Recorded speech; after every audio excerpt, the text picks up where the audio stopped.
Kita akan masuk bagaimana cara membuat bab 3 terkait dengan metode penelitian untuk KTTA yang ada di Politeknik Bisnis dan Pasar Modal. Nah, terkait dengan KTTA yang ada di Bisnis Pasar Modal, kita harus lihat dulu ya, apa saja di buku pedoman tersebut yang bagian-bagian yang kita harus isi. Yang pertama ada waktu dan tempat penelitian atau tugas akhir.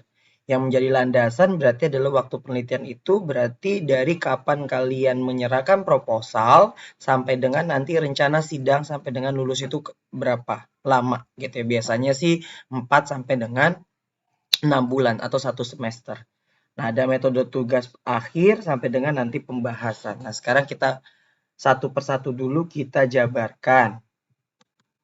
Nah, ya, kita bahas waktu dan tempat penelitian. Kalau ditanya tentang waktu dan tempat penelitian, berarti adalah di mana dan kapan kita melaksanakan penelitian. Kalau kalian datanya adalah kuantitatif yang biasanya diambil lewat bursa efek, nanti kalian tulis di situ. Waktu dan tempat penelitian adalah di Bursa Efek Indonesia untuk sektor bla bla bla bla bla ya, dengan menggunakan website Bursa Efek Indonesia dan website terkait dengan yang ada di masing-masing perusahaan. Nanti masukin seperti itu. Nah, contoh di sini penelitian dilaksanakan pada unit rekam medis. Nah, ini kalau misalkan biasanya datanya yang mau nilai adalah penelitian yang langsung kualitatif atau penelitian yang mau menjorok langsung ke deskripsi dari objek penelitian. Kalau misalkan kalian di KPP, tulislah KPP. Misalkan kalian mau di Pemda, ya Pemda apa. Nah, itu yang dimasukkan ke dalam waktu penelitian. Nah, waktunya itu kapan? Nah, ini waktunya ada juga ya, waktu dan tempat itu ada. Ada yang dipakai tabel, ada yang nggak pakai tabel. Jadi memang itu depend for you. Nah, kalau kita implementasikan ya terkait dengan waktu penelitian ada yang seperti ini ya. Ya nih, waktu penelitian ada yang seperti ini, tempat penelitian di Bursa Efek Indonesia dari mulai sekian sampai dengan sekian ya. Jadi intinya adalah ini dari proses pengajuan judul sampai dengan penyelesaian skripsi. Itu kalian ambil biasanya 4 sampai dengan 6 bulan atau sorry KTTA ya. Nah, kita balik lagi. Tadi sudah jelas ya terkait dengan tempat dan waktu penelitian. Setelah itu, nah terkait dengan jenis penelitian itu kita tahu ya, jenis penelitian itu terkait dengan metode penelitian. Ada yang metode penelitian survei atau survey research method, yang ini yang disebut dengan biasanya deskriptif, kualitatif, yaitu penelitian yang sifatnya mendeskripsikan atau menguraikan suatu keadaan dalam suatu komunitas. Nah, kalau kita lihat lagi di sini penelitian yang bersifat kualitatif ini sifatnya adalah kita ingin menjabarkan, kita ingin menguraikan dari suatu objek yang akan kita teliti. Beda dengan kuantitatif. Kalau kita kuantitatif, makanya kenapa banyak perusahaan dan juga banyak tahun. Karena tadinya metode ini dibuat untuk menjabarkan suatu objek yang relatif umum gitu ya, bukan khusus. Makanya kuantitatif itu biasanya penelitian yang sifatnya umum. Nah, ya, ini contohnya ya, kalau misalkan kita jabarkan satu persatu lagi, contoh ini ada penelitian yang sifatnya adalah ya, metode penelitian ya. Di sini adalah kuantitatif karena menurut penelitian kuantitatif adalah suatu menyelesaikan suatu masalah, mencari jawaban persoalan secara ilmiah menggunakan cara reflektif, berpikir keilmuan, yaitu ya prosedur sesuai dengan tujuan dan sifat penyidikan. Nah, ini tadi langkah-langkahnya tuh tersistematis. Kenapa bilang tersistematis? Karena biasanya sudah ada alat uji statistiknya. Nah, terkait dengan penelitian yang sifatnya adalah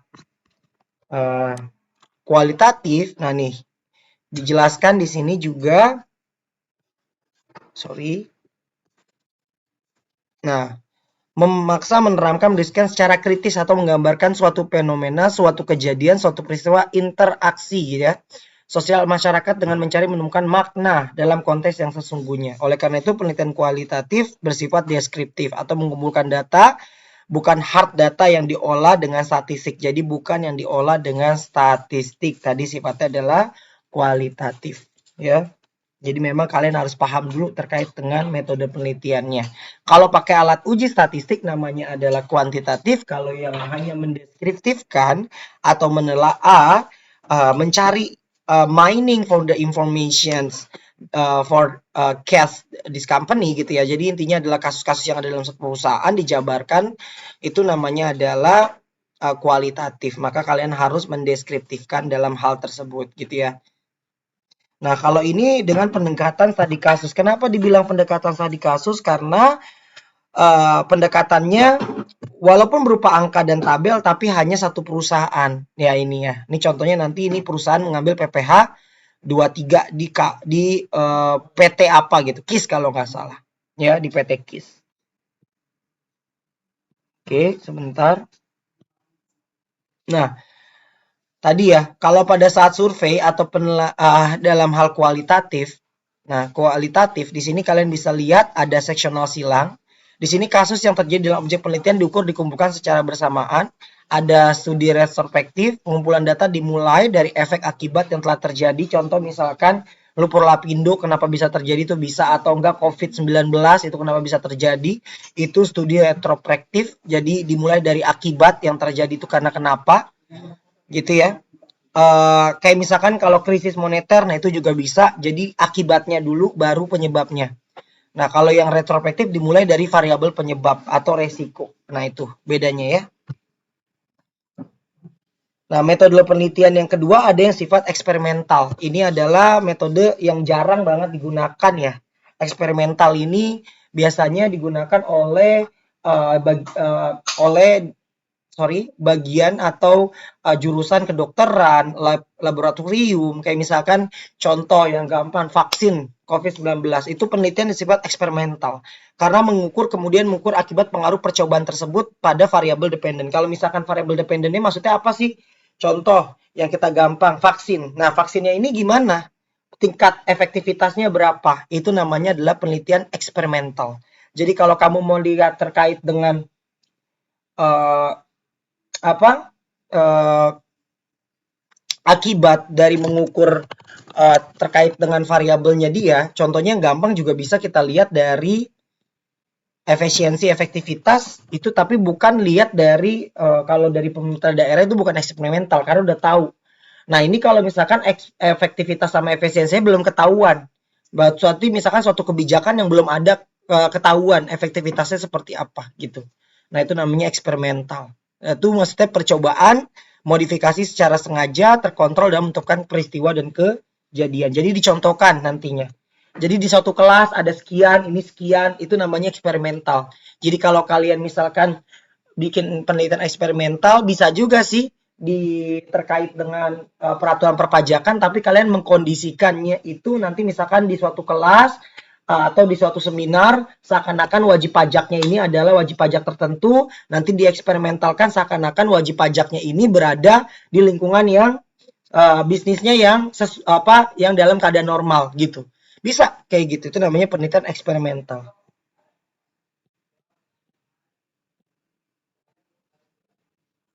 Nah, sekarang kita masuk ke dalam tadi udah ngerti ya terkait dengan metode penelitian ada kuantitatif, ada kualitatif, jenis-jenisnya banyak ya. Ada survei, ada study case, ada eksperimental dan lain-lain. Tapi kalau misalkan kuantitatif hanya just only one karena dia hanya melihat dari nilai statistiknya berapa. Nah, populasi dan sampel. Kalau ditanya tentang populasi dan sampel, ini tidak terlepas dari masalah yang data yang akan kita cari. Jangan sampai salah dalam pengumpulan populasi. Contoh, dalam pengumpulan populasi itu berarti keseluruhan dari objek yang kita teliti. Masalahnya adalah kemungkinan besar kalian itu kalau misalkan ngambilnya adalah di wajib pajak kan agak berubah-berubah nih. Nah, itu gimana Pak? Nah, itu kamu bisa menanyakan langsung kepada KPP kira-kira saja terkait dengan wajib pajak di tahun yang akan kalian teliti itu berapa gitu ya. Tapi kalau nanti tidak ada, itu nanti bisa kita ambil lewat sampelnya. Misalkan kita nggak ketahuan jumlahnya misalkan 1 juta atau 2 juta itu nggak ketahuan. Nah, itu bagaimana nanti mengetahuinya? Kita bisa menggunakan berbagai macam sampling. Nanti saya akan kasih tahu bagaimana penentuan sampling tersebut. Jadi dari sampel itu, jadi populasi itu adalah seluruh dari sampel yang akan kita teliti. Contoh, kalau dalam satu kelas itu ada total 40, itu namanya adalah populasinya. Sedangkan sampelnya kita mau ambil yang kayak gimana? Nah ini, bagian yang kita ambil dari keseluruhan yang akan kita teliti. Misalkan sampelnya adalah, oh saya mau ambil perempuan aja. Oh perempuan berarti cuma ada 5. Nah tadi kan 30. Oh berarti laki-laki kalau kayak mau ambil sampel laki-laki itu ada 25. gitu. Itu contoh sebagian dari populasi. Atau mungkin saya mau ngambil yang umurnya usianya lebih daripada 18 tahun. Nah, itu bisa dikatakan sampel. Nah, ini contoh-contoh terkait dengan pengumpulan sampel dan juga jenis nantinya. Nah, kegunaan sampel ya otomatis lah kalau populasi kita harus mengumpulkan seluruh data, kalau sampel kan berarti nggak usah. Hemat biaya, hemat tenaga, mempercepat penelitian, memperluas lingkupan penelitian, dan memperoleh hasil yang lebih akurat.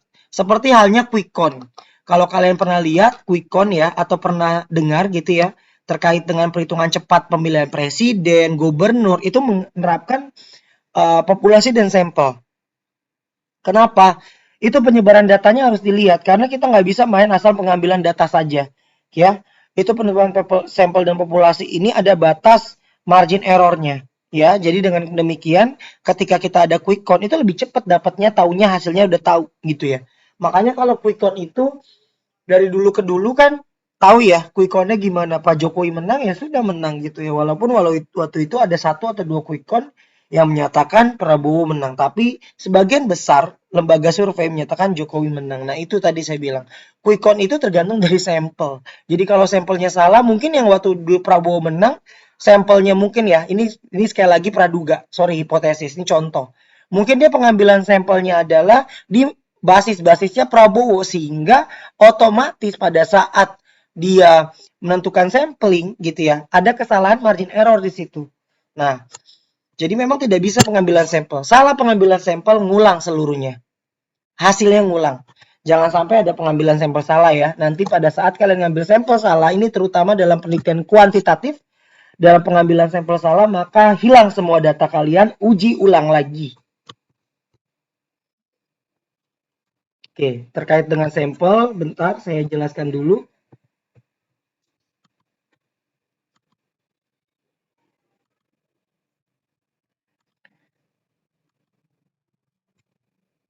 Nah nih, sampel itu ada yang disebut dengan probability sampling atau yang disebut dengan kemungkinan sampling, ada non probability sampling. Nah itu is oke, tergantung dari kalian. Nah ini ada contoh-contohnya, saya jelaskan satu persatu terlebih dahulu. Untuk yang simple random sampling, ini adalah sistem dengan pengambilan sampel secara acak, sederhana tanpa memperhatikan strata dalam populasi. Cara ini digunakan bila populasi bersifat homogen. Maksudnya homogen adalah sama. Contoh, kalau saya mau ngambil auditor, berarti seluruh kantor akuntan publik. Nah, itu bisa menggunakan simple random sampling. Atau kalau misalkan saya mau pakainya adalah wajib pajak di KPP Jakarta Selatan, nah itu pakai simple random sampling boleh. Nah, kita lihat asumsi dengan menggunakan simple random sampling satu persatu dulu ya, dikit-dikit dulu ya. Nih, contohnya kita cari di Google saja biar gampang.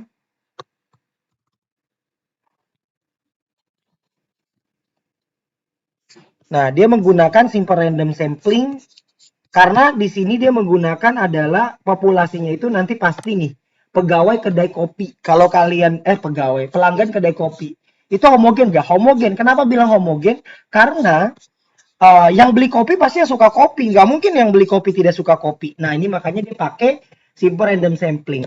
Dengan cara, ini ada populasi data pengunjung, ini populasinya 244,04. Dia ngambil sampelnya dengan menggunakan sampel random sampling dengan bantuan Solvin. Dia menggunakan sampel random sampling dengan bantuan Slovin. Jadi didapatlah populasi sebesar 100. Tadi kan jumlahnya adalah 2404 ya. Kalau dibagi maka hasilnya adalah 100. Teknik pengambilan sampelnya tadi dia bilang dia menggunakannya adalah sampel random sampling.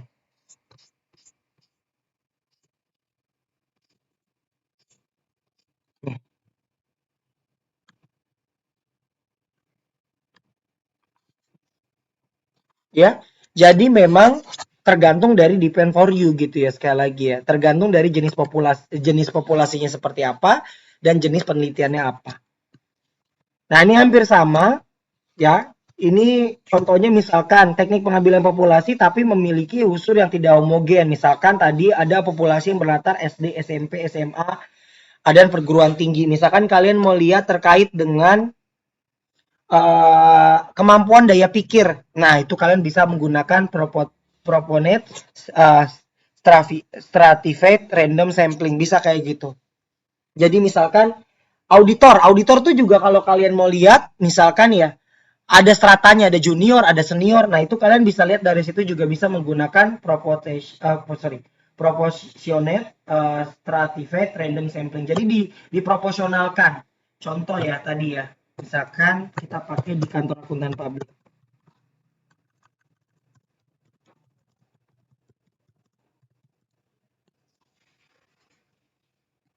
Nih.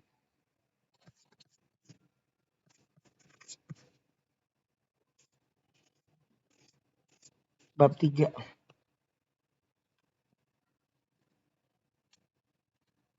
Ya nggak boleh. Pelit nih dia.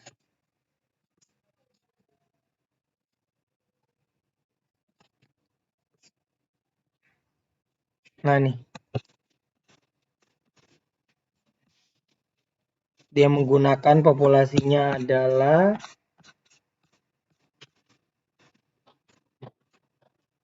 dia bukan pakai non probabilitas, bukan, beda. Dia jelasin aja tadi itu.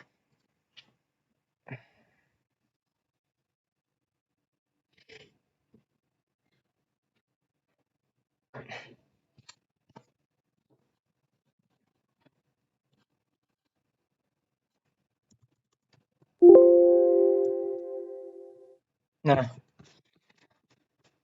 kita lihat sampelnya tadi.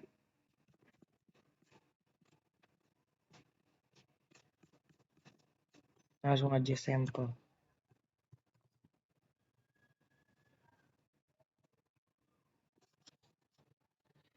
Nih, dia menggunakan proportionate stratified random sampling ya.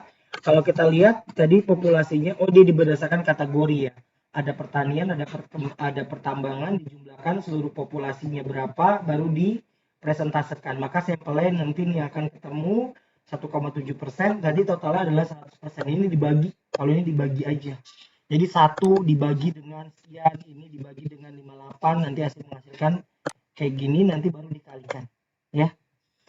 Ya, jadi memang hasil dari tersebut ya, jumlah sampel dibagi dengan populasi dikalikan dengan jumlah tiap kelas. Tadi kan saya udah bilang.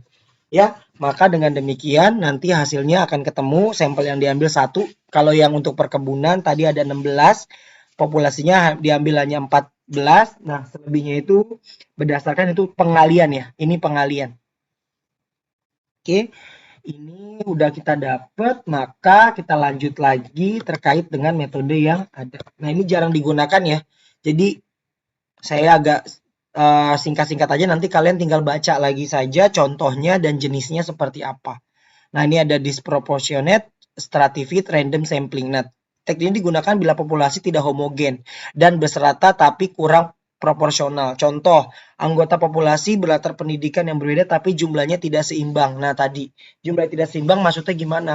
Populasinya misalkan SD 5, tadi tuh yang itu bisa menggunakan hal demikian. Misalkan SD 5, SMP 50. Nah, itu kan berarti kan jumlahnya nggak sama gitu. Nah, itu harus menggunakan disproportionate stratified random sampling gitu ya. Kalau terkait dengan cluster sampling ini yang gampang ya. Jadi cluster sampling ini digunakan menurut daerah atau sampling yang ada. Contoh, misalkan teknik ini bila digunakan objek yang diteliti sangat luas. Contoh, Jawa Barat. Nah, itu kan banyak ya. Nah, teknik ini digunakan 2 tahap, yaitu pertama menentukan sampel daerah. Jadi setiap daerah nanti di sampling. Misalkan Provinsi Jawa Barat ada berapa tuh daerahnya. Terus habis itu orang-orang daerah tersebut disampling berdasarkan jumlah populasi yang ada di daerah masing-masing. Misalkan Bandung, Sukabumi, Cirebon, Kuningan dan lain-lain, misalkan seperti itu. Nah, contoh ekspopulasi daerah yang tersebar diambil secara random sampling, diambil sampel daerah, kemudian diambil secara random untuk cari sampel individu. Tadi saya bilang seperti itu ya. Nah, terus ada systematic sampling. Nah, ini teknik menentukan sampel berdasarkan urutan anggota populasi yang telah dibeli nomor urut. Jadi nanti dikasih nomor urut. Biasanya contoh, genap-genap saja, ganjil-ganjil saja. Ini namanya sistem sampling. Jadi misalkan ada di satu ruangan ada total 40. Nah, nanti ada absen dari 1 sampai 40. Nah, kalian mau ngambil berapa? Oh, dari 40 tersebut saya mau ngambil yang ganjil saja. Itu namanya adalah systematic sampling gitu. Atau mungkin laki-laki aja, cewek-cewek aja. Itu namanya systematic sampling. Terus konse- consecutive sampling. Nah, di sini pengambilan sampel bertahap dari kurun waktu yang ditentukan hingga capaian jumlah sampel yang telah ditentukan. Nah, ini biasanya kalau basisnya nasional nih. Misalkan contohnya kayak tadi ya, eh quick count. Nah, ini menggunakan consecutive sampling. Cek aja kalau nanti KPU biasanya kayak gini ya.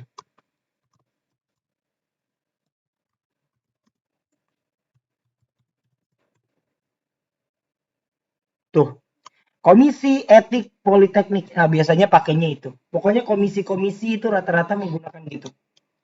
Ya, Komisi Etik Penelitian Kesehatan, terus pendidikan dokter. Nah, tadi saya udah bilang ya, terkait dengan hal demikian ini menggunakan pasti konsekutif sampling. Jadi didata dulu. Kalau dokter kan berarti kan pasiennya harus kayak gimana, dicek satu persatu dan lain-lain. Nah, ini bisa menggunakan komisi yang tadi ya.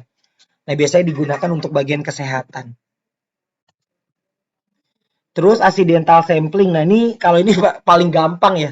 Jadi kalau misalkan populasinya banyak betul, ya udah. Tapi ini saya nggak rekomendasi ya. Biasanya kalau kuesioner banyak nih yang gunain ini. Jadi accidental sampling atau yang disebut dengan convenient sampling, teknik penentuan sampel berdasarkan kebetulan.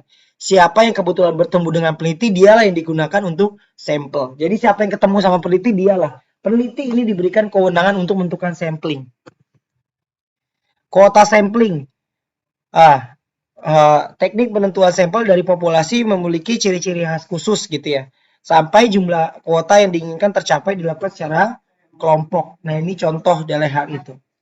Nah, ini kalau misalkan proporsi sampling. Ini biasa digunakan oleh yang datanya kuantitatif.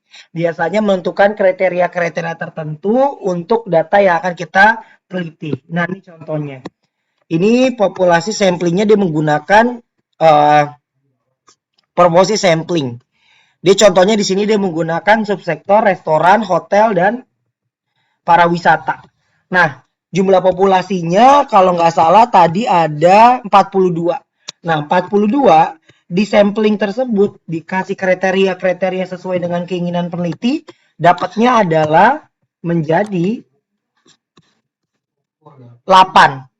Nah, ini nggak bisa. Jadi intinya adalah kalian itu nggak bisa asal nemu 8. Ini nggak boleh. Sampelnya saya maunya 5, nggak bisa. Misalkan dari perbankan, sektor perbankan ada berapa? Misalkan ada contoh ya, ada 6. Oke lah, saya mau 2 aja. Nggak boleh. Kayak gitu tuh nentuin kayak gitu nggak boleh. Ya, kalau dalam proposisi sampling berarti penentuan sampel tersebut berdasarkan kriteria yang sudah ditetapkan oleh si peneliti. Jadi kita harus paham betul, nggak boleh asal milih sampel. Salah milih sampel, ngulang lagi datanya. Oke? Jadi memang harus seperti itu.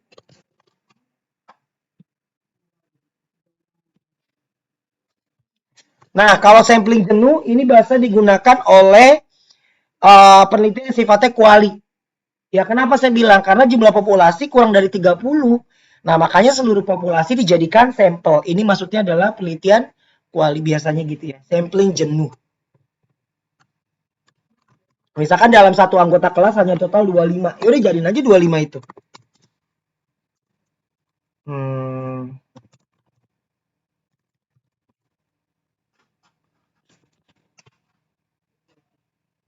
contoh. Nah, ini dia mau ini masih kuanti ya. Bisa kuanti kalau jumlah respondennya atau kualitatif jumlah responnya kurang dari 30. Tapi kalau ada yang mau sampai kurang dari cuma 100 juga mau dijadikan sampling jenuh juga nggak apa-apa. Intinya adalah seluruh seluruh seluruh penelitian tersebut ya, seluruh penelitian tersebut ya, populasinya dijadikan sampel. Nah itu, ini contoh. Sampel bagian dari populasi. Nah ini dia menggunakan sampling jenuh. Ya, karena kurang dari 30. Yang diteliti hanya 20 mahasiswa kerjasama Kabupaten Landak. Nah, ini tadi saya bilang seperti itu. Jadi kalau misalkan bisa sampling jenuh, kenapa kalian menggunakan sampling yang lain kalau jumlah populasinya kurang dari 30? Kalau kurang dari 100 juga saya maunya pakai sampling jenuh. Karena kenapa? Karena dikit gitu loh ya. Ada snowball sampling. Ya ini digunakan sampel mula-mula jumlahnya kecil, kemudian jumlahnya memilih teman untuk dijadikan sampel. Ya, jadi sampel yang pertama kita nentuin dulu kayak MLM gitu loh. Jadi kita rekrut sampel, sampelnya harus nyari sampel lagi. Yaitu ini namanya snowball sampling, lama-lama menggunung. Namanya juga snowball. Jadi bola salju gitu ya. Nah, ini tinggal searching saja tapi jarang digunakan ya. Kalau dalam penelitian yang manajemen maupun akuntansi, ini jarang sekali digunakan yang penelitian ini. Ya, terkait dengan menentukan sampel, nah kalian bisa menggunakan rumus atau power analysis. Nah, kalau auditor itu biasanya menggunakan probabilitas sampling. Per Januari, Februari, Maret, April di bulan ini tersebut, lihat bulan tersebut yang mana yang besar transaksinya. Biasanya kayak gitu. Nah, itu biasanya kalau terkait dengan banyak transaksi, sampel di bulan tersebut yang paling banyak. Biasanya begitu. Nah, ini kita lanjut lagi. Tadi udah ketahuan ya terkait dengan alur demikian ya. Sekarang kita lihat lagi, tadi sampel udah, teknik pengumpulan data. Sekarang terkait dengan teknik pengumpulan data, kita langsung saja masuk ke dalam contoh ya. Oke, teknik pengumpulan data, bentar. Nah, nih data. Teknik pengumpulan data, ini ada yang datanya berdasarkan pengamatan atau observasi. Ini biasanya adalah suatu prosedur yang berencana. Jadi melihat, mencatat, mentaksir gitu ya seluruh aktivitas yang berhubungan sama masalah yang akan diteliti. Nah, ini yang kita amati apa? Biasanya kalau ini biasanya kita mau lihat terkait dengan misalkan auditor nih, kita mau lihat terkait dengan sistem informasi akuntansi ini bisa dengan cara observasi atau mungkin kalau kalau kedokteran, misalkan kedokteran atau keperawatan, ini banyak nih observasi. Misalkan dia mau lihat terkait dengan penyakit pada lansia apa saja. Nah, ini surveinya dalam hal pengamatan secara langsung. Apa saja sih penyakit lansia? Nah, itu dicek satu-satu. Apakah ibu darah tinggi, diabetes, dan lain-lain. Itu bisa menggunakan teknik pengamatan secara langsung. Nah, itu yang disebut dengan observation data. Ya, jadi kita bisa mengumpulkan lewat pengamatan secara langsung. Nah, ini supaya apa? Supaya kepercayaannya semakin tinggi. Jangan kalau misalkan kita nggak ada observasi, kan kita hanya mendapatkan informasi dari orang, bukan lewat secara langsung. Makanya kalau misalkan kita penelitian yang sifatnya adalah kesehatan gitu ya, itu lebih baik adalah observation datanya. Itu lebih didapat meningkatkan kepercayaan. Akuntansi pun begitu sebenarnya. Kalau kalian terkait dengan akuntansi gitu ya, kualitatif yang menilai datanya yang ada dalam perusahaan, misalkan kalian mau ngambil tentang pajak. Nah, kalau pajak PP 21, misalkan kalian ngambil langsung dari SPT perusahaan, itu kan nggak bisa bohong. Dibandingkan kalian ngambil dari pihak lain, misalkan seperti itu. Tapi masalahnya adalah kalau namanya observasi, berarti you must have the big effort for them, gitulah. Berarti kamu harus menyiapkan banyak usaha untuk mendapatkan data tersebut. Baik itu tenaga, waktu, pikiran, dan juga money, ya kan? Karena memang rata-rata seperti itu. Gitu. Nah, kita lihat lagi yang harus dirumuskan tadi ya. Ini kalau observasi ya, ini biasanya digunakan untuk penelitian kuali ya. Ini kita contohkan aja. Kita wawancara juga bisa kita gunakan. Ini dalam penelitian sifatnya adalah kuali maupun kuanti. Kalau misalkan kuanti ini sifatnya kalau misalkan kita adanya kuesioner, terus kita kuantitatifkan, nah itu bisa juga lewat wawancara. Jadi wawancara kita interview satu persatu, kita checklist-checklistin, setuju sangat tidak setuju. Lebih baik sih seperti itu, tapi dalam kenyataannya kadang-kadang kita karena keterbatasan waktu, akhirnya ngasih Google Form. Mereka suruh ngisi, padahal kita nggak tahu dibaca atau tidak. Nah, ini jadi masalah nih.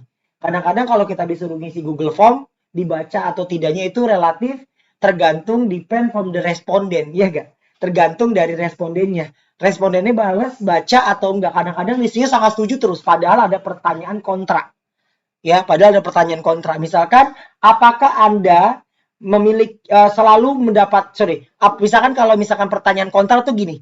Jadi dalam satu pernyataan positif ada kamu cara ngecek kayak ini respondennya benar-benar ngisi baca atau tidak, kamu boleh masukkan pertanyaan kontra. Namanya adalah kontra question. Jadi maksudnya gimana Pak? Misalkan contoh. Biasanya kan orang ngisi sangat setuju gitu ya. Yang dikasih nilai 4 apa enggak 5. Nah, sekarang pernyataan kontra berarti pernyataan tersebut dibikin negatif.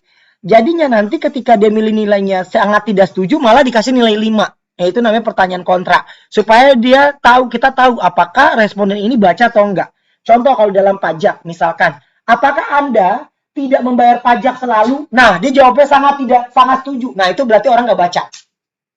Sebagai wajib pajak yang, misalkan gini, sebagai wajib pajak yang taat peraturan, maka Anda akan selalu telat. Nah, itu namanya adalah pertanyaan kontra. Nah, itu boleh dimasukkan supaya kita tahu apakah si responden ini benar-benar ngisi atau enggak. Nah, ini ya, dalam hal itu.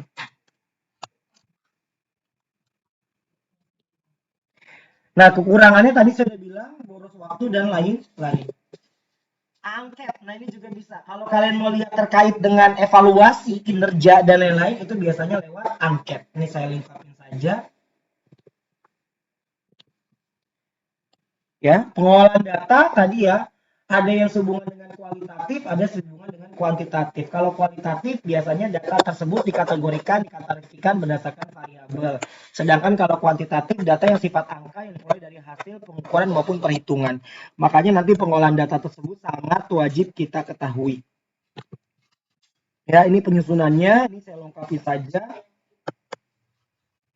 Kita langsung masuk ke dalam contohnya saja dulu ya. Terkait dengan data. Ya, jenis datanya apa? Nah, ini kalau misalkan kuantitatif biasanya ada time series atau cross section. Nah, ini kalau misalkan penelitiannya dari tahun dan jumlah perusahaannya banyak, maka penelitian ini sifatnya adalah panel atau time series dan gabungan dengan cross section. Nah, ini kalau jenis sumber datanya kalian bisa lihat sumber datanya berarti kalau yang kuantitatif ini dia tadi kan ngambilnya di Bursa Efek, maka jenis sumber datanya berapa data sekunder yang berupa dari laporan keuangan, laporan tahunan yang dapat di Bursa Efek Indonesia. Nah, ini contoh-contohnya ya. Yang didapat adalah variabel-variabel yang diambil. Ini namanya adalah contoh terkait dengan sumber data. Nah, bagaimana Pak kalau misalkan terkait dengan penelitian kuali? Nah, kalau penelitian kuali ini digunakan jenisnya adalah jadi nih ya, wawancara ya. Kalau si Nena ini dia ngambil PPA 23 kan? Maka dia mengambilnya dengan wawancara, interview, observasi secara langsung dengan divisi teks accounting PT KIS di Jakarta. Nah, ini tadi yang saya udah bilang. Pengumpulan datanya itu dengan cara dokumentasi. Ya betul. Kenapa saya bilang dokumentasi? Karena dia ngambil data SPT. Itu namanya dokumentasi. Apa yang didapat? Yang didapat adalah perhitungan, penyetoran, pelaporan SPT ini ya. Perhitungan berarti SSP, surat setoran pajak sampai dengan pencatatan. Nah, itu dimasuk dengan sumber dan jenis data. Oke, kita lanjut lagi terkait dengan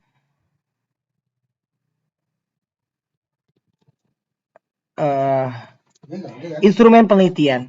Nah, kalau ditanya tentang instrumen penelitian, ini alatnya apa sih untuk menilai atau untuk nantinya kita akan bahas ya. Nah, instrumen penelitian ini beda ya antara penelitian kuali sama kuanti. Sekarang kita kuanti dulu. Ketika kita ada instrumen penelitian, instrumen dalam penelitian ini berarti intinya adalah alat yang kita gunakan untuk menilai atau untuk digunakan untuk membantu dalam proses pengambilan keputusan dalam pembahasan nanti di KTTA. Nah, di sini dia menggunakan adalah Microsoft Excel dengan bantuan eViews. Jadi dia menggunakan instrumennya hal tersebut. Ya. Sedangkan kalau penelitiannya adalah kuali, ya, penelitiannya tersebut adalah dengan cara wawancara instrumennya ya. Jurnal, artikel, pajak terkait dengan PPh pasal 23. Ini terkait dengan alatnya yang kita dapat apa. Kalau dia menggunakan Excel juga boleh nggak? Boleh, nggak masalah. Tapi kan Excelnya itu bukan hanya untuk di alat uji. Cuman untuk memberikan deskripsi aja itu nggak masalah. Kalau untuk Excel ya. Kalau ini harus pakai alat statistik kalau terkait dengan kualitatif. Nah, ini jenis teknik analisis data atau statistik deskriptif. Kalau kita lihat di sini, ya, teknik analisis datanya. Nah, ini terkait dengan kalau kuantitatif, teknik analisis datanya banyak ya. Ada deskriptif, regresi data panel. Nah, ini tinggal di copy saja sebenarnya ya. Regresi data panel yang terdiri atas uji Chow, uji Hosman. Nanti ada uji CEM, FEM, REM gitu, uji Hosman, uji pemilihan model gitu ya. Uji LM. Nah, nanti habis itu setelah kita udah uji Hosman dan uji LM tadi ya, maka nanti akan ada uji asumsi klasik, ada multikolonialitas, heterokedasisitas, tergantung ada uji normalitas, tergantung nanti yang kepilihnya apa. Saya tidak jabarkan karena di statistik harusnya kalian sudah paham. Nanti tinggal dibelajarkan lagi terkait dengan alat ujinya, terkait kalau misalkan kita menggunakan metode kuantitatif. Ya, sampai dengan nanti koefisien determinasi. Ya, sampai dengan koefisien determinasi. Ini saya nggak jelaskan terlebih lagi karena harusnya kalian sudah paham terkait dengan pembahasan untuk alat uji statistik ya, alat uji statistik sampai dengan koefisien determinasi. Oke, bagaimana Pak kalau misalkan penelitiannya adalah sifatnya kuali?